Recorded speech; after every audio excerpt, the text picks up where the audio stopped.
This is Fortress on a Hill with Henry, Danny, Kagan, Jovanni, Shiloh, and Manisha. Welcome, everyone, to Fortress on a Hill, a podcast about U.S. foreign policy, anti-imperialism, skepticism, and the American way of war. I'm Jovanni, your host. Thank you for being with us today. I came across the Palestinian struggle by the news coverage of the Second Intifada, which began in September 2000. The intense media focus on the uprising exposed me to the complexity of the Israeli-Palestinian conflict. This was followed by the 9/11 attacks in 2001, and I saw how the Israeli narrative of the Palestinian resistance became conflated with the American narrative of Islamic terrorism and its global war on terror. Indeed, there was a video showing Palestinians dancing and celebrating after the attacks on 9/11, and the American media was portraying it as Palestinians celebrating the attacks, but it wasn't. The video circulating in mainstream media was of Palestinians celebrating something else, and it was recorded before the 9/11 attacks, I believe a year before. But it didn't matter to those tasked to create a narrative. I noticed how much effort was made by the American media to intertwine the American and Israeli narratives. Then I came across the book, The Passionate Attachment, America's Involvement with Israel, 1947 to the Present, by George and Douglas Ball. This book explains the history of the relationship between Israel and the U.S., America's unmitigated support for Israeli policies, and how the U.S. often sacrifices its interests for that of Israel. Then I read John Mishemeyer's and Stephen Walt's book, The Israeli Lobby and the U.S. Foreign Policy. This book argues that the Israeli lobby wields disproportionate power in shaping U.S. foreign policy toward influence in Middle East. That this influence often results in policies that align more closely with Israel's interests rather than those of the U.S. The lobby power comes from the ability to influence Congress, guide media narratives, and shape public discourse. Then I started to notice how Israeli narratives get amplified in American media while Palestinian narratives get downplayed, drowned, and scrutinized. This influence has led to uncritical U.S. support for Israel, even when Israeli actions may be detrimental to U.S. interests, like we're witnessing now, with the ongoing genocide and ethnic cleansing of Palestinians and American institutions openly doing everything possible to uncover for the Israelis and give them impunity. This uncritical support for Israel will discipline any American of power or influence, even those without power and influence who are critical or steps out of line when it comes to maintaining the official narrative of Israel, under the misused term of anti-Semitism. We've seen how people who step out of line when it comes to Israel get attacked and abused. Remember journalist Mark Lamont Hill, or veteran reporter and long-serving member of the White House press corps, Ellen Thomas? Both got fired from their position for giving their opinion on the 76-year-old Israeli occupation in Palestine and the treatment of Palestinians. Indeed, I recall former Congresswoman Cynthia McKinney saying that as a freshman Congresswoman, she was given a list of topics with bipartisan consensus that was not to be touched, questioned, or debated, and that list was Israel's security. I want to introduce you to someone who experienced this abuse firsthand while doing her job as a journalist, Xelena González. Selena was a journalist graduating from Northwestern University with a bachelor's degree in journalism. Now she is an author of children's book, poet, storyteller, essayist, and creator of the curative card deck Lotería Remedios. She conducts workshops on radical self-love and other disciplines. Selena has received numerous awards for her books, such as the Tomás Rivera Mexican-American Children's Book Award, the American Indian Youth Literature Honor Award, and the Pura Belpré Illustrator Award. Welcome to the show, Selena. Thank you for giving us your time. How are you doing today? Thank you for having me. I'm happy that we were able to arrange this. I know we've been talking about this for quite some time. Yeah, it's been a while. And the situation doesn't seem to be getting any better. I know when I first met you, that was before the October situation really escalated. But I know that I had met you and some other people at the Esperanza Mercado de Paz who are familiar. A lot of people who surround themselves in that organization are more aware of the struggles for peace and justice around the world. You're a very sought after person these days. I see you around in the community. We pretty much frequent the same places, the marquetas, like you just mentioned. We've chit chatted before. Mhm. We bought the Lotería cards from you. Know many of the same people. We were on the same circles, but we've never really spoken. We met at the San Antonio City Council, pleading the mayor of San Antonio, Ron Nirenberg, to drop Tel Aviv as a San Antonio sister city. Uh, Yeah. that was about almost 6 months ago, right? It Uh, was a while yeah, it was a while ago, and I regret that I've not made the time to go back because, yeah, their stances. Should I just launch into what I wanted to say if I had no, more time? what we're talking about is that San Antonio Mhm. does the city council does this session called People to be Heard, where Mm. you go to I believe it's every Wednesday evening, you go to city council and plead your case for whatever it is, right? Mm. After the situation in Palestine, October 7th, I believe we started in October 18th, members of the community, organizations, we filled the city hall every week to Mhm. plead the mayor to drop Tel Aviv as a sister city, right? Mhm. He kept telling us that they can't do it because it's not the program of sister city it's not a political program. It's about people to people relations. It's more about friendship and stuff like that. It has nothing to do with geopolitics, which is not true because another city and when the Russian incursion started in Ukraine 2022, they dropped a Russian city like a bad habit quickly. So if that particular city could have done it, I don't see why San Antonio couldn't have done the same thing. I think we have 10 city councils. I think only of the 10 city councils stood by us. The rest pretty much just rejected the notion and flat out ignored us. And asking them to call for a ceasefire. I don't know that was the group's target or goal per se, but that's what I would love to see. There are much bigger. Chicago is the one that comes to mind, who have unanimously said, "Hey, we are not in support of this. We demand a ceasefire." That's the least they can do, but it's not happened, and it's shameful. But yeah, that's where we met. I met a lot of the group members there, some of whom had been familiar faces to me from the community. And I'm very grateful to those of you who have been consistently pushing our elected officials to change their views on that because it goes all the way up to the top. That's why this mentality continues. And that's why we're sending an inordinate amount of funds. We're funding a genocide. Exactly. Just to highlight this, that our mayor is Ron Nirenberg, Mhm. Democrat, branded himself as one of the most progressive leaders we had. He's with all the progressive things that progressive do. This is his last term. He can't run again, right? Mhm. It shouldn't have been too much of an effort just to pause or drop the relationship with Tel Aviv. But we know that he has more political ambition after being a mayor. Probably he wants to do something on a national level. So that was probably one of his motivation of pretty much ignoring us and looking the other way. It's a shameful thing. I don't understand what it's going to take for these politicians, for our country to really shift that tide. I don't know what exactly it'll take, but I think we're seeing the ramifications of it in real time, right? Yeah. So that's where we started speaking more in depth about the cause and my personal knowledge of the Palestinian people and their struggles. Did you want to get into? Yeah, what is your connection? I know with Palestine. I know we started talking that day. We shared a lot. But what is your connection with Palestine? I want to ask you. So when I was younger, fresh out of college, I graduated from the Medill School of Journalism at Northwestern University.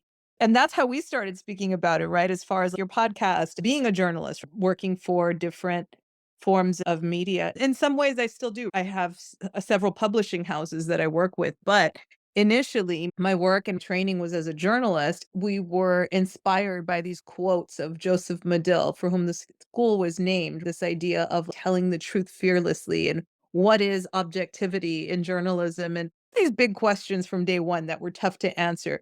But nonetheless, we strove to meet those ideals and to be good, objective reporters. I returned home to San Antonio. I worked for The Current for a while, and that led me in an interesting direction because I went on a whim to try out for a play at Jumpstart Performance Company, which was housed at what is now the Brick in Blue Star. For the people in San Antonio who know that area, I tried out for a play called Habibi. And Habibi is based off of a novel, a young adult novel written by one of our, probably our most beloved, which is what Habibi name means, right? our most beloved writer in San Antonio, or one of our most acclaimed writers, I should say, Naomi Shihab Nye, well loved in the Palestinian-American and wider Palestinian world.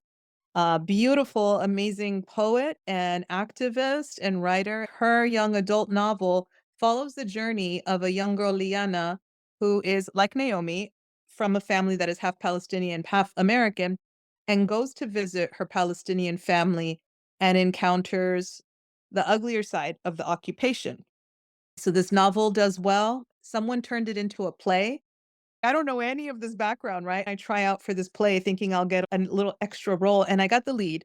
It was fantastic. It was this journey that I had.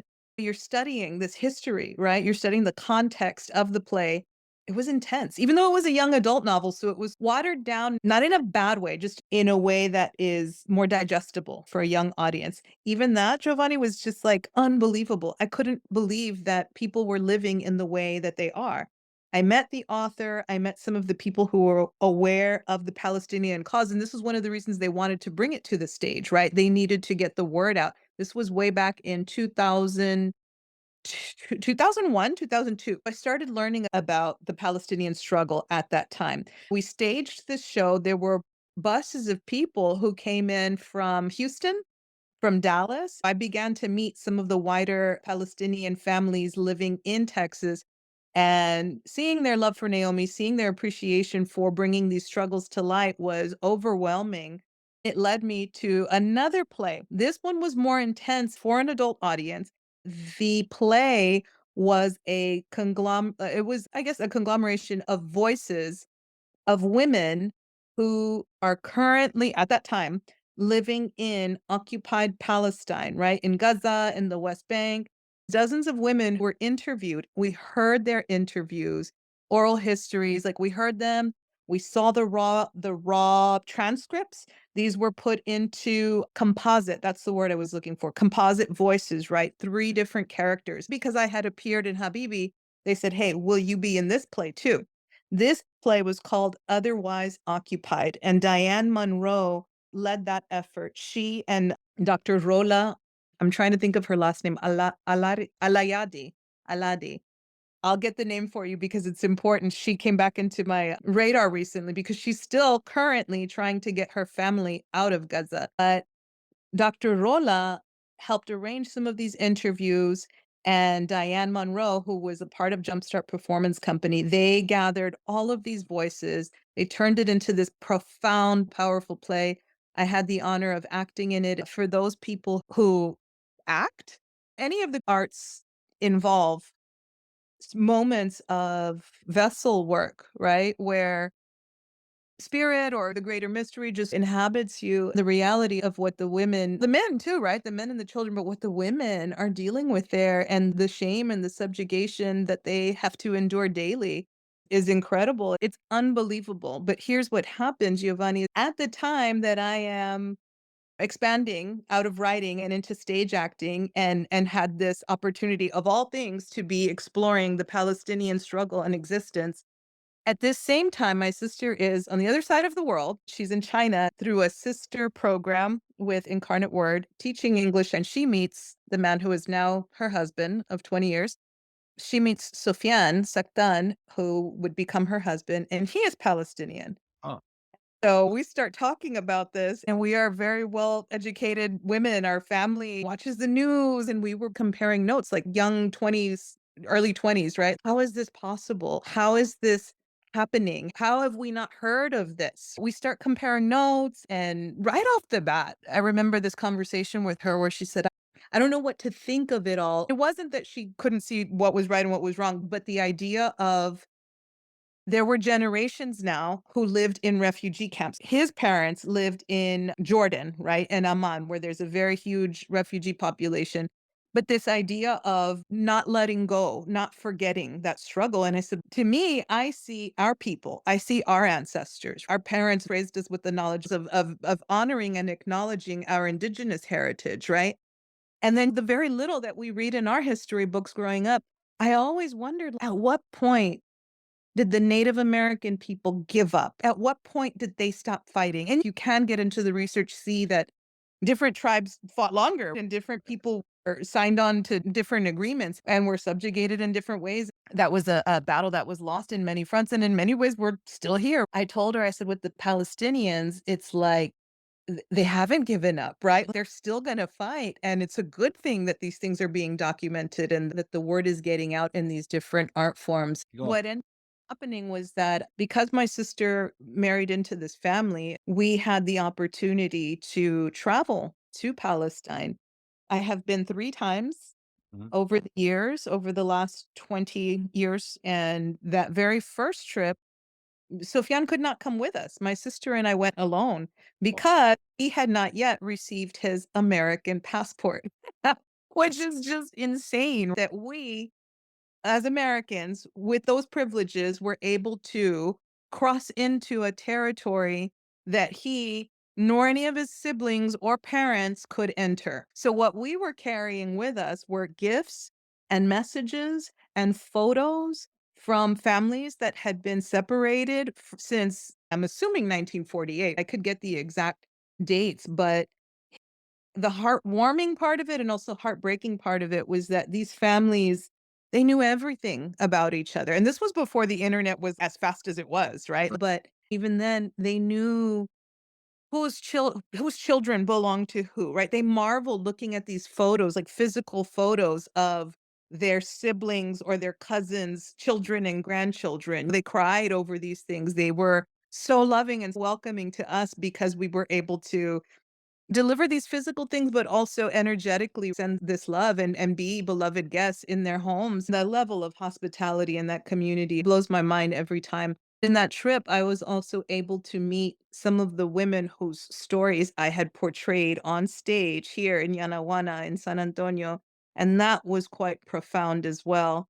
That was and continues to be part of my education in understanding the Palestinian existence and struggle is that I've seen it with my own eyes, and that's the hard sometimes people will try to check me or correct me, and it's, "Look, I've been times. I've seen the IDF in action. Please come talk to me if you've seen the same." Because if not, the propaganda is Seen the checkpoints, the daily humiliation and all that, right?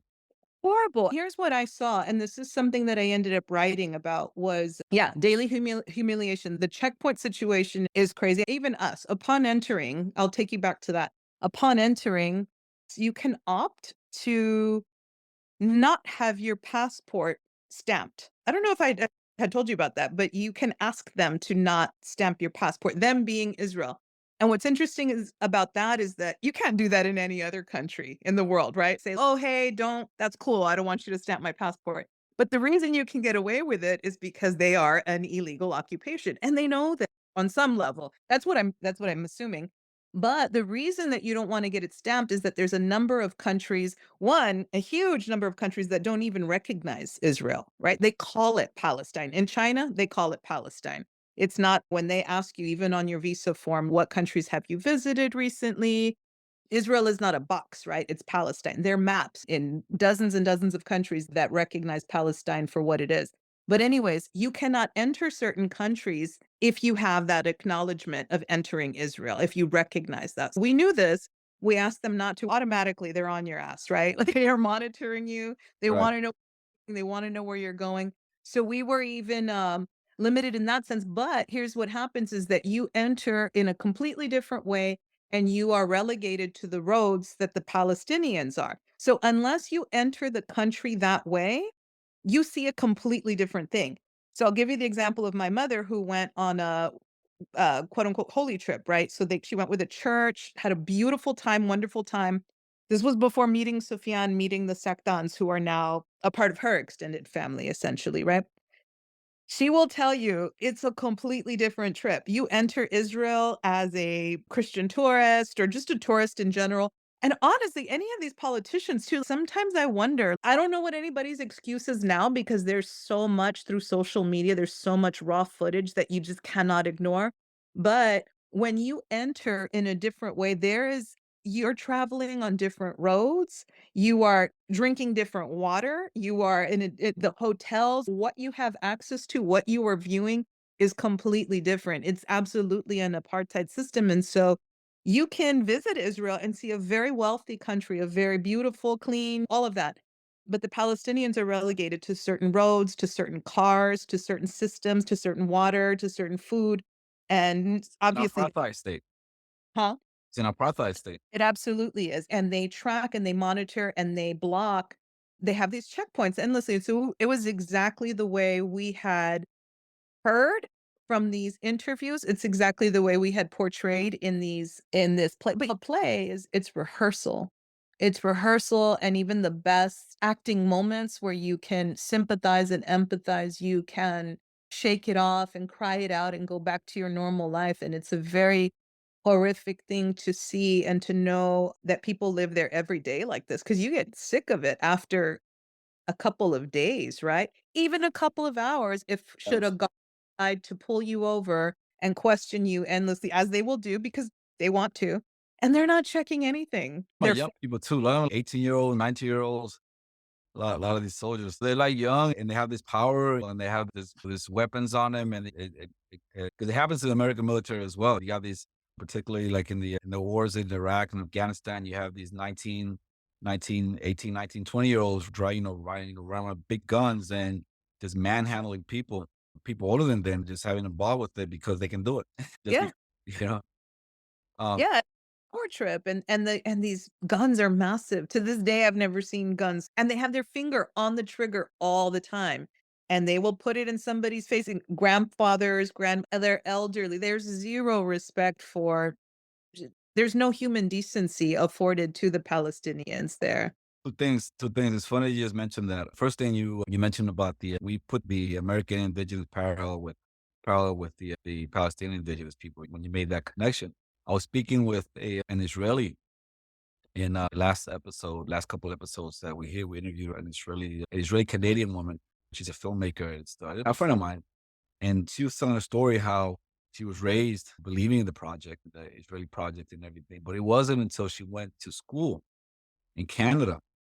She went to the Mm, University of Canada, and then she got involved she looked into the Canadian Indigenous situation there, that she didn't make that connection. She didn't see that parallel, the connection between Indigenous people in the Americas versus the Indigenous people where she was coming from. mm, And now she's a Palestinian advocate now.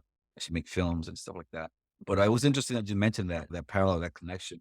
mhm. Is that I don't know if you've seen the film. It's a new film. It's called Israelization, I believe it's called Israelization. They just had a film screening um, few weeks ago that I went to. And then one of the person that was interviewed he was an older Palestinian man. He was an American citizen. And he lived in the United States for many years. I think I don't know which part, but he lived in the United States for many decades, and he moved back to Palestine. And they were showing that they were this thing going on with some Israeli soldiers and some Palestinian men that were coming out of the mosque. They were being manhandled and brutally moved around, and there were being these young Israeli soldiers, and they were manhandling all these people and whatnot, and yelling at them and telling them to move and everything. And then there was this one young Israeli soldier pointing a gun at the person who's being interviewed, and the Israeli soldier was giving him orders, and the Palestinian man asked him in English with no accent, "Where are you from?" And the Palestinian boy, or the Palestinian soldier, replied in English with no accent and everything, "Chicago." But he didn't say it. So there, Israeli soldier answered Chicago? yeah. So the Israeli soldier was an Israeli American, and the Palestinian man was a Palestinian American. Like, that would never occur here. No, Wha but the what this illustrates is that the Zionist project is pretty much is meant to draw people from all over the world to settle, to identify with a particular religion, to settle in this land already inhabited by other people and Yeah. push them out. But I wanted to talk more on one of the reasons that I brought you to this conversation is that one of the things that you mentioned at Mhm, the city council was your experience as a journalist. Apparently, you're working for an outlet. You wrote a story, and, mhm. and then you start getting heat.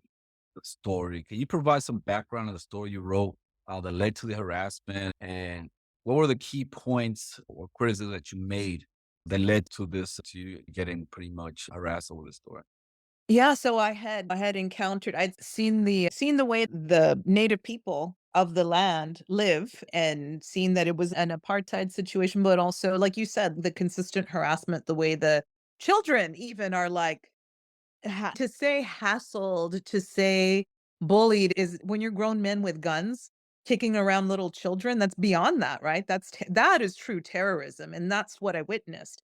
I witnessed them just rolling a tank and having that block off the entire neighborhood, so there's no way in and no way out, right? I remember one day we had plans to go see some birds, and we couldn't leave the neighborhood because the Israeli soldiers just decided to, I don't know, they decided there was some sort of threat. I don't know what could these folks have nothing. The children are educated by, the United Nations, and I'm not really sure what. But what really struck me was the water. So their water is already a different system, right? They don't have the rights to their own resources. Like, these soldiers are cutting down their trees, and I'm sure by now we've seen a lot of these horrific things. But to see it firsthand and to see their water tanks, the limited water supplies that they have, and these water tanks are on top of the homes of the Palestinians. And the number of gun holes inside these tanks, where it was sickening. It makes me sick to this day remembering just that. Again, these like kid soldiers, right? High on power or whatever, essentially having target practice with somebody's water supplies, right? It was something like that really stayed with me. And what I remember reading was one of these, back to the sister city, right?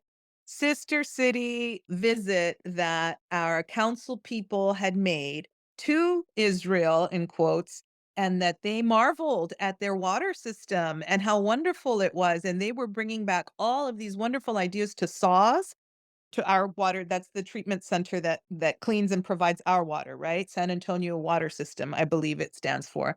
And so there was this piece that I had read in the Express News, and it was about that, right? Like how the sister city trip was so influential, and these politicians were giving all these great quotes on. It's a propaganda piece, is what it is, but it's also part of this whole sister city effort thing, right?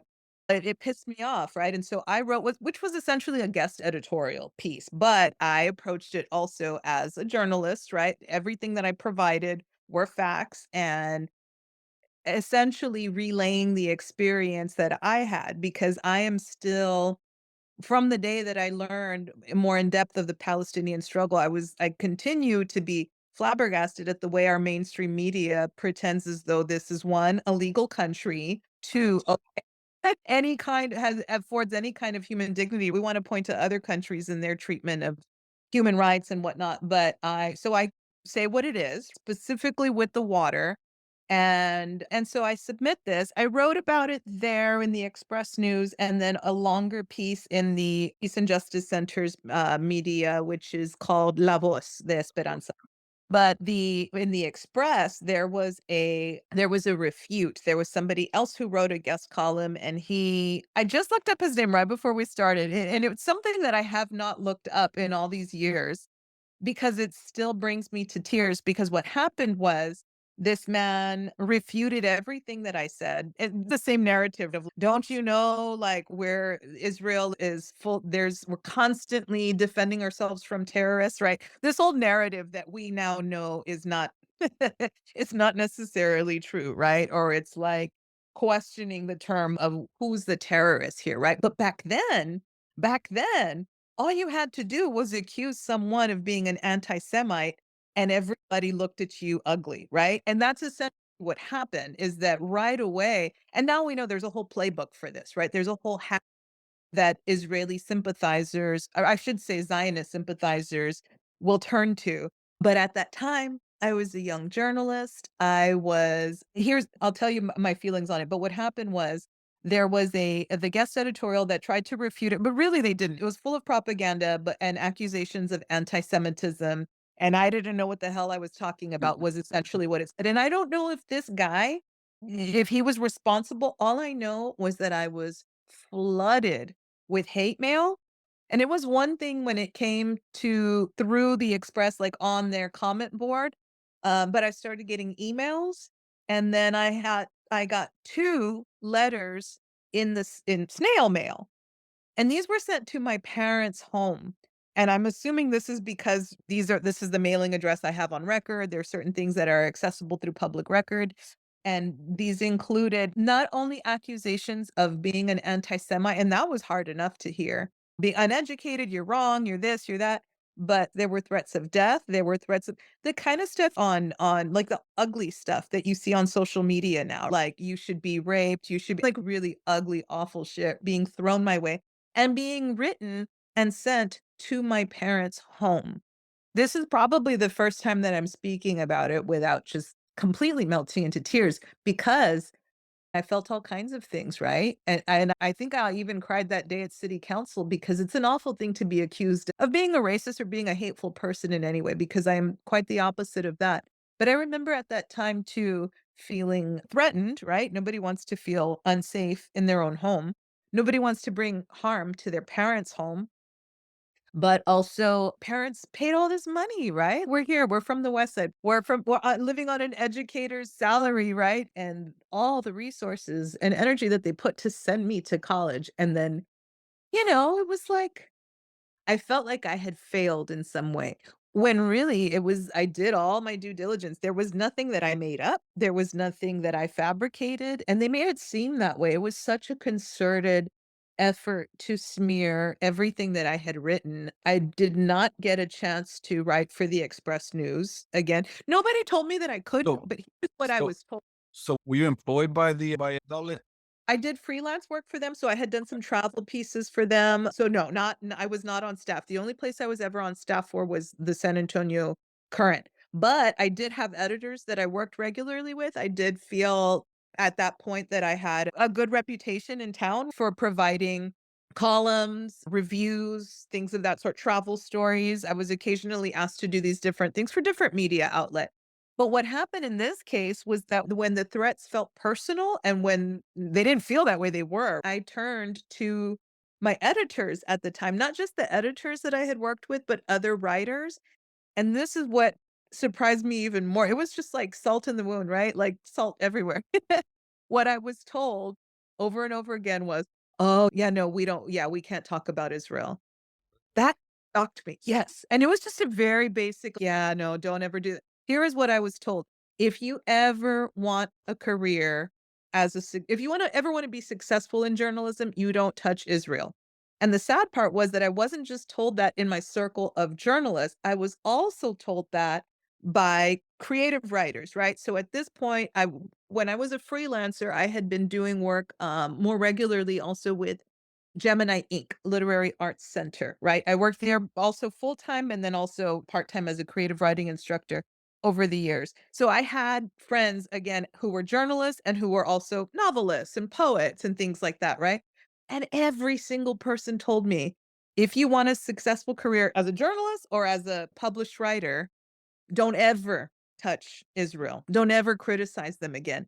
And the fact that everybody just obliged by this, that everybody followed this rule, it shook me, and I thought I was, like, done as a writer, honestly. There was a long time when I thought that I had effed up irrevocably, right?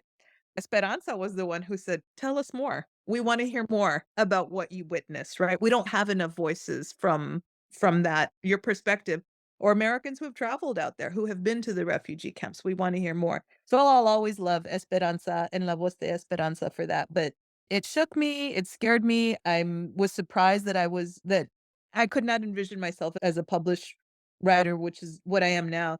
And really, honestly, it wasn't until recently that I felt less afraid to speak out about it because over the years, what I began to see was Helen Thomas, as you spoke of Right. earlier, right? At first, I thought, oh my God, this is just, you're in your own feelings, right? But then it's seeing this most powerful woman, right? This most powerful woman, one of the most powerful American reporters who I had seen growing up in every press conference, right? She was always the first one picked, right? The Right. presidents always Yeah. for that. And then just to see her smeared in such a way, none of that was all of that was hard to watch, but it made sense. It felt, "Oh, okay, this is not just me." And then the horrors continued. The Al Jazeera reporter, her first name is Shirin, I can't remember her last name, and the Esperanza makes a place for her on their altar every Yeah, year. was it the one that she got sniped, right? Yeah, yeah. And then you lose count. After October 7th, we've lost count of the number of journalists who have been essentially. including staff from UNRWA. The school that you mentioned, the United Nations school that you mentioned that educate Palestinian children is called, they call it UNRWA. That's the acronym. Been a lot of UNRWA staff members that have also been killed. Yeah, Uh, yeah. So did you continue working as a journalist after that? How long did this harassment campaign lasted? so that lasted for a while, and I saw the ramifications for a while in a different context. And I want to say it happened maybe around the same time. And I could get these dates, but it was essentially all in my, let's just say my 20s, right? I'm now 45.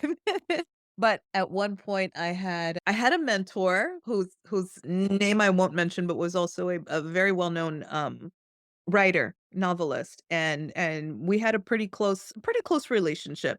I had even been asked to, babysit, his children, and I remember I went to their home for that reason, and the wife liked me and everything, right? The kids did, but I we were there to talk about that, and I think I must have been working in the play Otherwise Occupied, because I remember I had a DVD. This is what dates the story, right? I had a DVD, and it was about the Palestinian struggle, and it had a child who was horribly, right? The images that we're so accustomed to seeing these days, where this child is bloodied, Right. is fu there's bomb dust everywhere. The child looks super scared, and it's a photo, right? It's a photo still, and there's these guards, and it's looking up really frightened at these IDF soldiers. And so it's a DVD. This is the image that's on the cover, and they had given me this as material to study, right, for this play that I was practicing for. So I'm just carrying it. I was carrying it with my books and my folders, and I walked into the house with this, and I had put it down on the kitchen table, and we're talking about like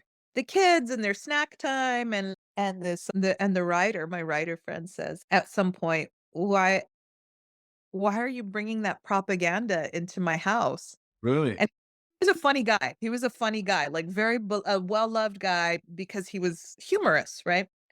And Being serious, or was he just being funny? I thought he was being funny. So I started laughing. I'm like, "Oh." And he said, "No." I don't know. He asked me again.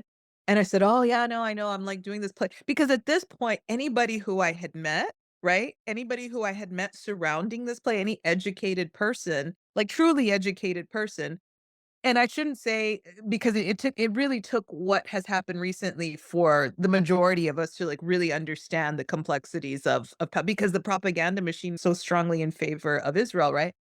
But his wife was a professor, and he was a very learned guy, so I couldn't understand what he was saying, and I had never received that response before. It was either like, "Well, tell me more," right? Or they were very aware, "Wow, where's that play happening? I'm glad the Palestinian voice is getting out," right? Right. So when he said that, I was like, I thought he was kidding, and I started saying more about the play, and he finally just said, "I'm a Zionist," right? And I still thought he Really? was yeah, I thought he was kidding. I said and he said, "Yeah, and I wanna say he even used the words a hardcore Zionist or a hardline Zionist, something to that effect, and I didn't know what to say.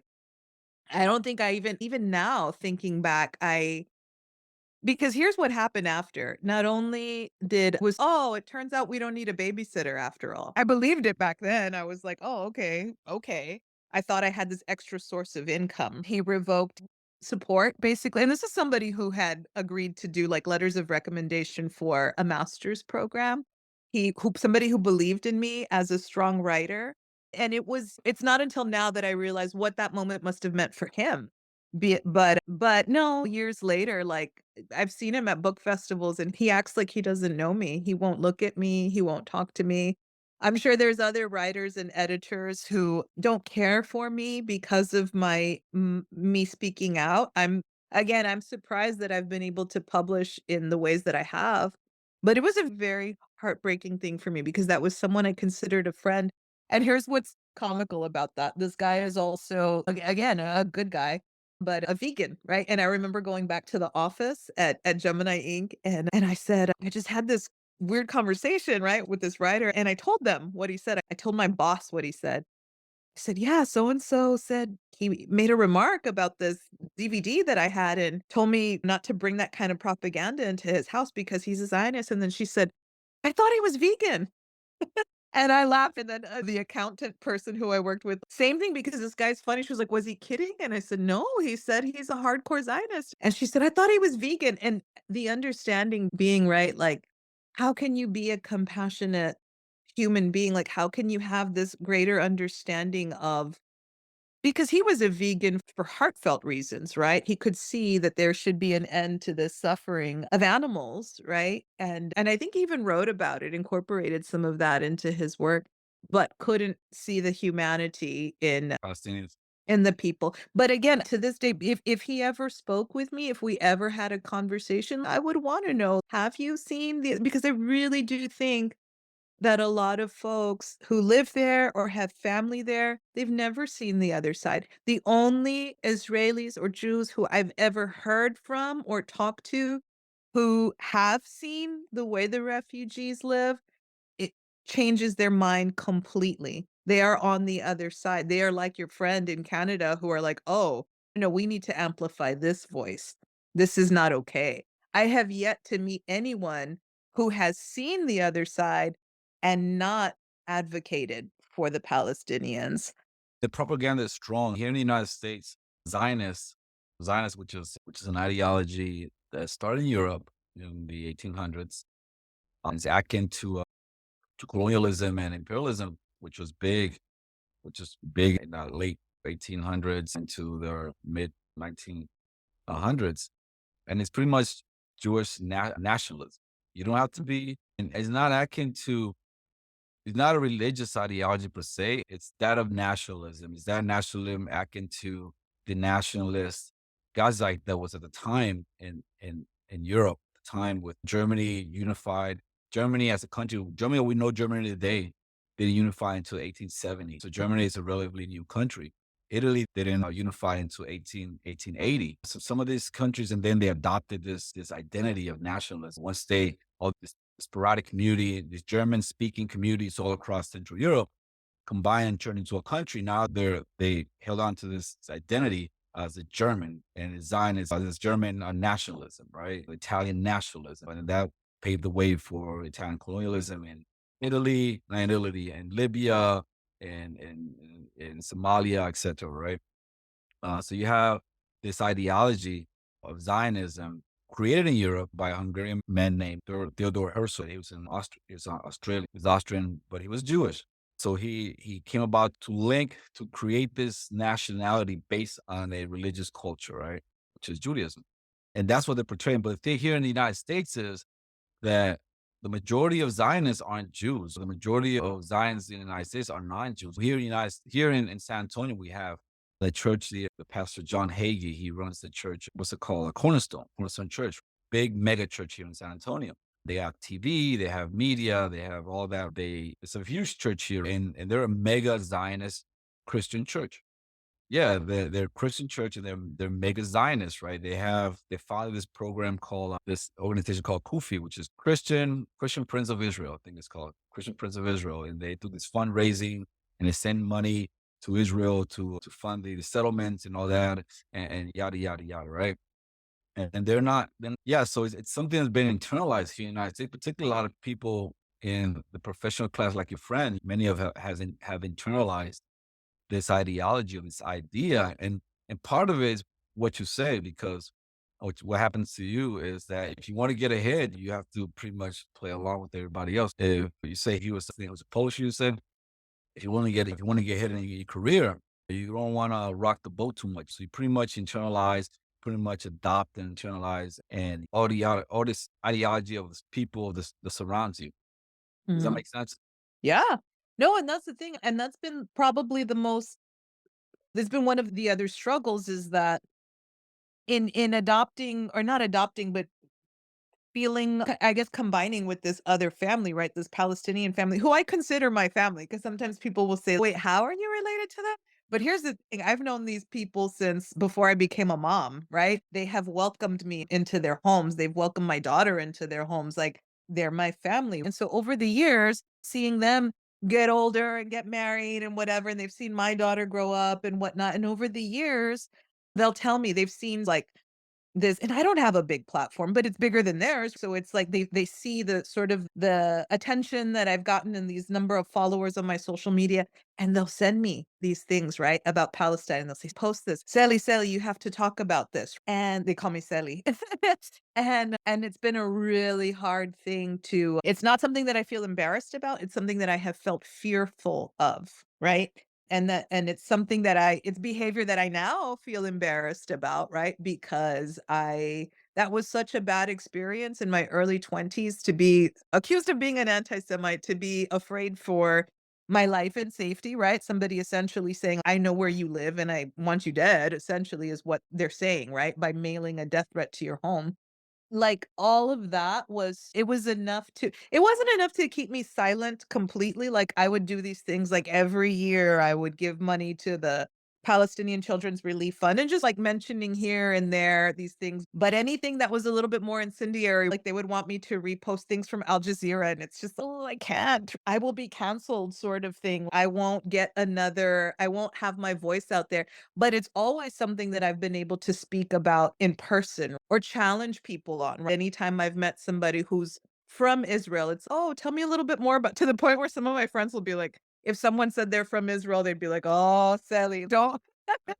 They wouldn't want to leave me alone with them. And I wouldn't attack them or anything. It's just like, tell me more about your experience because this is what I've seen, right? Because I felt like it was important for people to know the other side. So, in these little ways, being able to do this. But after all of this has kicked off, to have the number of writers, to have poets for a ceasefire, kidlit authors for a ceasefire, to have so many people within that industry say, this is not okay, has been huge. To have these conversations we have these big awards and whatnot, and then to sit around like at the bar afterwards and be like, how has that, because so there's people with much bigger platforms, with much more to lose, so to speak, than me, right?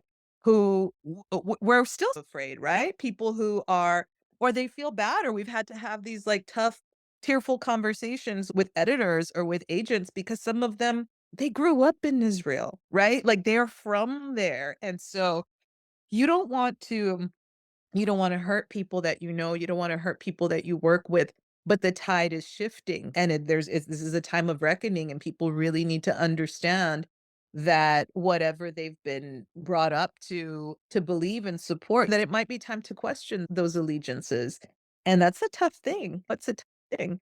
And so, yeah, it feels a little bit safer to speak out now, a little bit. Mm. But, yeah, some of what's been going on over the last 20 So years or now, so. what advice would you give to another American journalist writing on this topic, looking back on what happened to you? To get back to your question, it did honestly scare me away a little bit from journalists. Here's what it made me think was this whole idea of this Joseph Medill quote, which something along the lines of telling the truth fearlessly. It made me really question, what is the truth? What is the truth? If here I have received these skills from what was then considered the top school in journalism, and despite all the respect that I had for that piece of paper, or that I received for having those letters, there were still people saying, "Oh, but you can't touch this," right? And to see how all of those sympathies are, played upon, like the fact that we all learn about the Holocaust in school, and in Texas now it's law. You have to spend 2 weeks on it, but we don't learn about the Native American Holocaust, the erasure Well, of because it's too divisive, they say.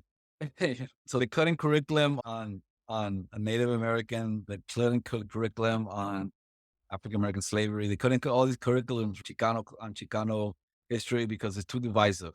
But yeah, you have to learn about the Holocaust. have to learn about the Holocaust. And that's the sad part because that was a horrific point in history, right? But it's like, why is that the one thing? And it really makes you wonder how that plays into the propaganda machine. And that's why it's also important to have the number of Jewish Americans and Jews all over the world, right? Who are like, hey, not in our name. You're not going to do this anymore, right? This is not okay, because they see the money that is funneled into it, right? They see what they see the bigger problem.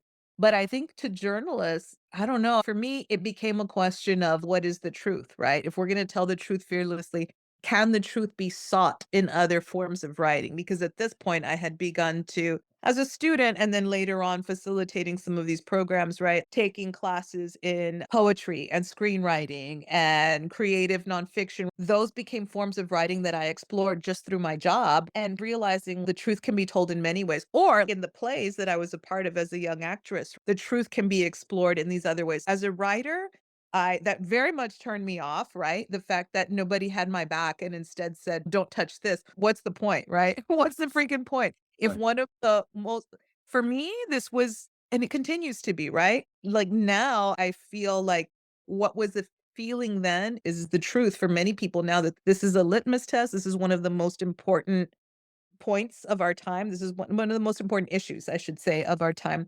And that should be ignored was ridiculous to me. So it's not, oh, I never want to report again, but it felt this is fraught. This entire thing is fraught, right?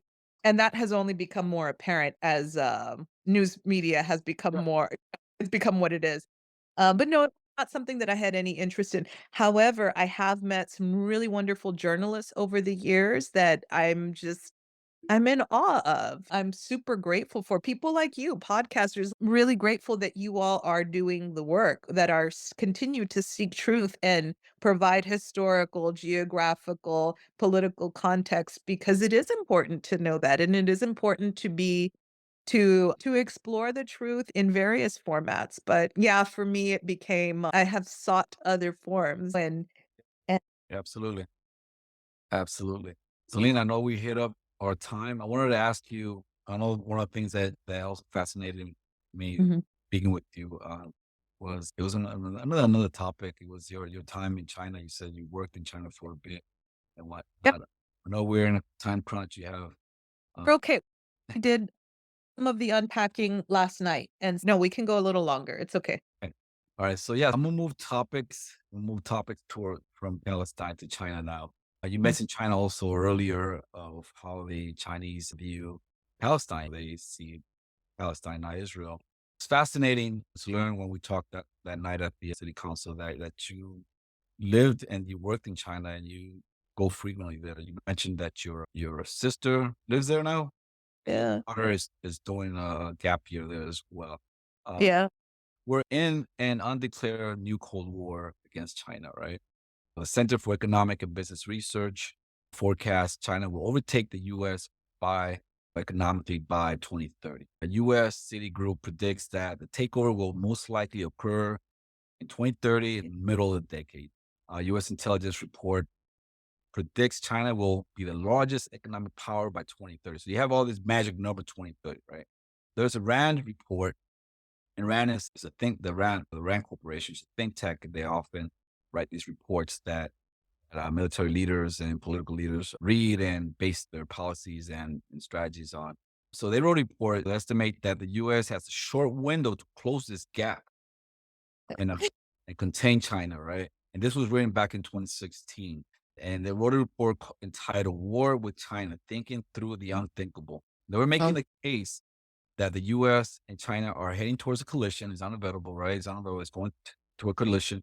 And they theorize how this collision might scenario might go, and they give different scenarios and how this collision between the United States and China go.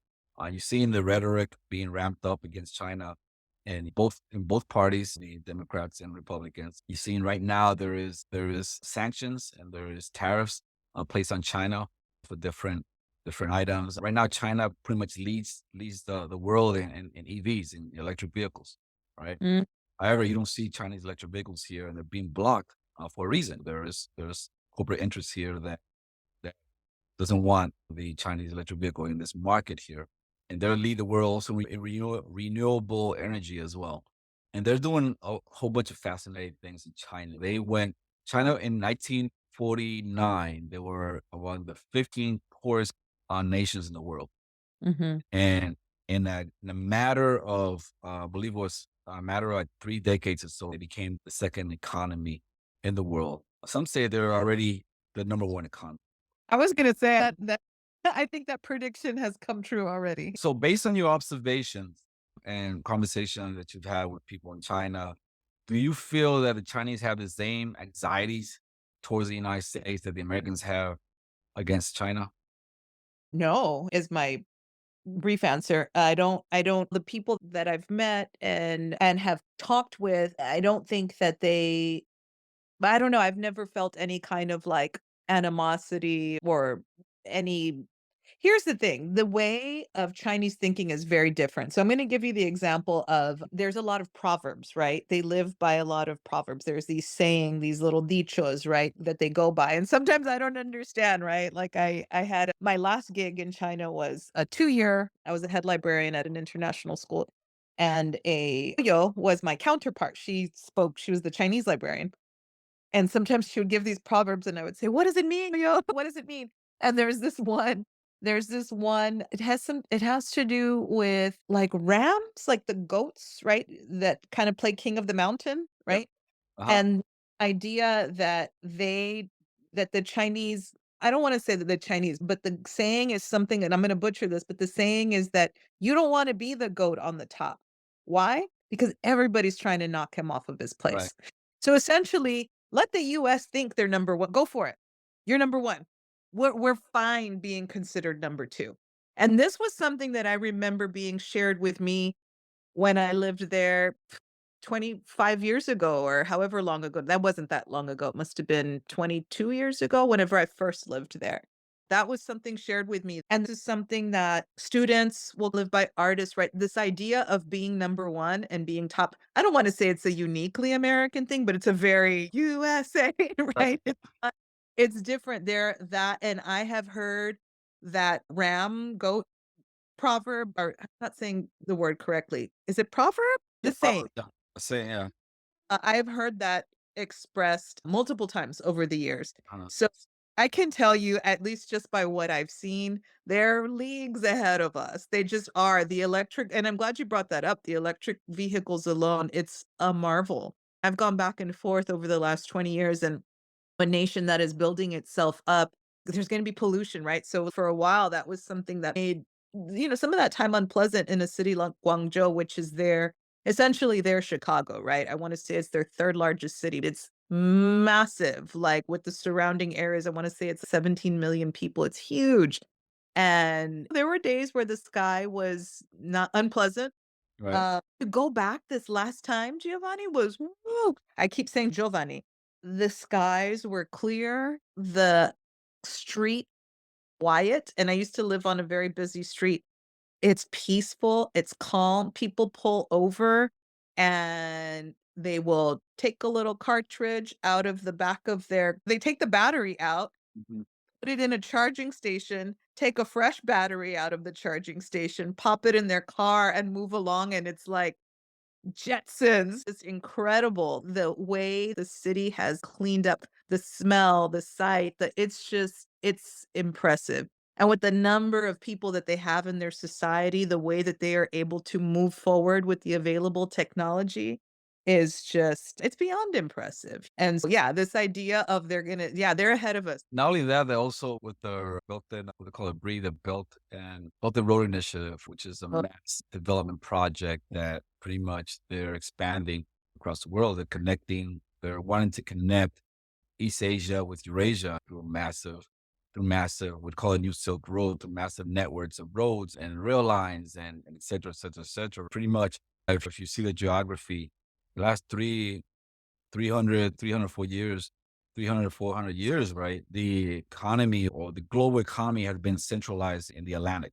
right? In the Atlantic powers. So you have the United States, you have the British, you have the French, you have the Spaniards, the Portuguese. So everything, all the major trades has been occurring in the Atlantic sector of the world, and Central Asia has pretty much been decayed, where it wasn't the case back before that. Now all the connection between East and West through the BREATHE initiative and all that. And not only that, because now the initiative is also developing in Africa, developing projects in South America. So all the development projects to connect the world into the network is quite remarkable. And this is also part of the anxiety that the West is having because they're seeing that their influence and power is pretty much drizzling away.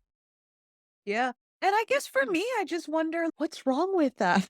But really, it's because at the end of the day, there's maybe not a handful, but relative to the greater population, there's not that many people who have a whole lot to lose. You know what I'm saying? Like when I speak of the electric vehicle situation, it's not just like, wow, check them out, they're ahead. It's also there is actually a way out of this horrible situation we put our planet in, right? This reliance that we have on fossil fuels, this we're creative people, but we pretend to think we cannot there is no other way when there absolutely is, and for me, it's inspiring to see a society that is not only doing it, but that is doing it quickly and for the greater good, right? And okay, so who cares if we're not number 1 anymore? I know the people who care are the ones who have the most to lose, but there's not that many of them, and yeah, Also, it's an identity issue. Also, it's also an identity issue. It's a conflict to identity. You're putting in question your own identity, and when you're seeing that in front of your face, and that's what brings out the anxiety, and I can just relate it to transferring to the military, for example. You see people that grew up in the military since they were young soldiers, they went through all the ranks, and they retired, let's say, sergeant major. They did all the ranks and everything. They have all this influence over soldiers and power, and they have all the respect and this prestige and all this and that. Now they're retired. Now they're just average Joes again, just average person again. And people walk by them and don't acknowledge them. Whereas before, when they were walking with their uniform, people would salute or call them sergeant major and stuff like that. But now they just walk in, so it becomes this identity issue, yeah. for people. Yeah, and that's the sad part about it, right? That just for the sake of ego and preserving ego and this idea of being the strongest and the best and the most powerful and the richest, for that reason alone, they would start a war with Russia and China who would kick our ass. And I mean, they just would. Like the number of people alone. I shouldn't speculate on that. But what I'm saying is that's the part that scares me. Who cares who takes over economically? But the fact that they could pull our that they could pull us into a war that would devastate families and economies and the environment. That's the part that scares me. Just for the sake of being one, just for the sake of being the most respected. It's shameful because here's what China gets. Like they have billions of people and everybody has enough to eat. When everybody has a home and nobody is subject to the fear of guns and gun violence alone is remarkable. I know they want the propaganda machine wants to go on and on about human rights. Well, what is a human right? Right? What is a human right? Because every time I return from China and I just take a walk, I want to walk through my neighborhood, I feel fear flood my system, right? Like ice water in my veins. It's an ugly feeling to live in peace and then to suddenly re-enter where you feel fear. And the sad part is a lot of us don't even know what that feels like to live in safety. That community where I lived before Guangzhou, it's one of the most international places probably in the world, definitely in China. It's a port city, right? So it's you have the mainland, you have Hong Kong, and then you have the mainland. So near you have Shenzhen, Zhuhai, and all of these cities are just like, oh my God, they've been blowing up over the last 20 years. And I wanna say that China's trying to make it to where they are all united in a mega city kind of thing, and they're even building these bridges, I wanna say, to Macau. I shouldn't even speculate on all that, but I know they're making efforts to make it like a I don't know what you call it, metropolis, right? Like the Yeah, way Dallas-Fort Worth is, right?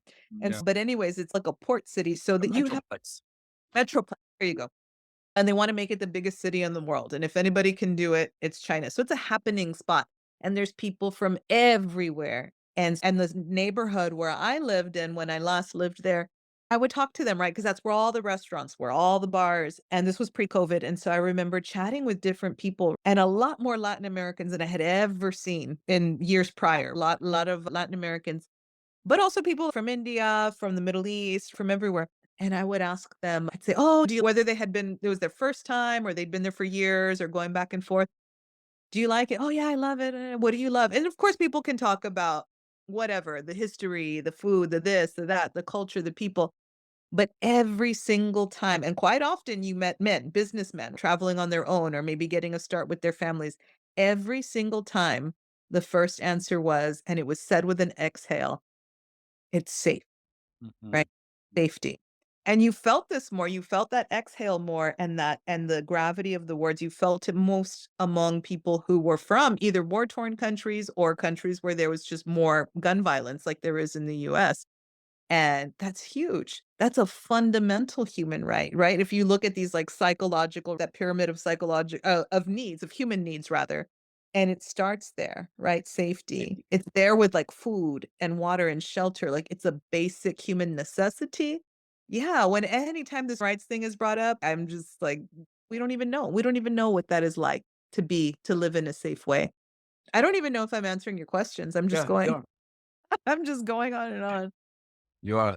So I want to be respectful of your time. I think this is a good place to stop. Pause for the day. Went from a low to a high. Went from the devastating genocide that's happening in Palestine, you're experiencing, and trying to tell a story from your perspective, from what you experienced and how the way you were attacked. And we talked about how the narrative is so tightly controlled in this country when it comes to Israel, but the narrative as you see, is falling apart with all the protests that's going on and everything. They don't no longer control the narratives through a more subtle means. So, now they're getting more violent with it. You saw what happened with the colleges this summer, the rest. I know people personally whose children took part in the protests in the colleges, and now they're with seniors and they're withholding their graduation because they took part of the protests and everything. So now they're becoming more now because they don't control the narrative.